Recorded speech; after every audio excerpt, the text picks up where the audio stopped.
সিলেটে খেলাফত মজলিস নেতার মাথায় অস্ত্র ঠেকিয়ে চাঁদাবাজি নাজমুল নামে একজনকে আটক করেছে পুলিশ। বিস্তারিত দেখুন প্রতিবেদনে। সিলেটে খেলাফত মজলিস নেতা ও সাবেক সংসদ সদস্য পদপ্রার্থী লোকমান আহমদের মাথায় অস্ত্র ঠেকিয়ে চাঁদাবাজির ঘটনায় একজনকে আটক করেছে পুলিশ।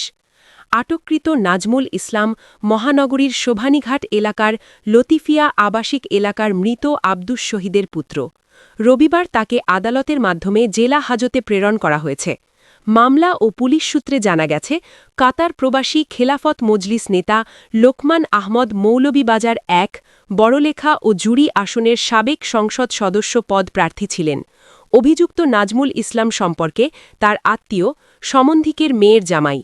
গত ২ বছর ধরে নাজমুল ও তার স্ত্রী ফাতেমা আক্তার রিয়া একটি প্রতারক চক্রের মাধ্যমে বিভিন্ন সম্মানী ও বৃত্তশালী ব্যক্তিদের টার্গেট করে অর্থ আদায় করে আসছিল।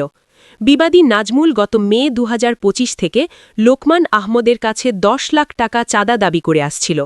চাঁদা না দিলে সামাজিক মর্যাদাহানি ও প্রাণনাশের হুমকি দেওয়ায় লোকমান আহমেদ এর আগে ৫ লাখ টাকা প্রদান করেন।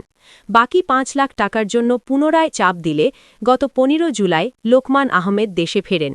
গত ২৪ জুলাই সন্ধ্যায় বিষয়টি আপস মীমাংসার জন্য তিনি নাজমুলের শোভানীঘাটস্থ বাসায় যান।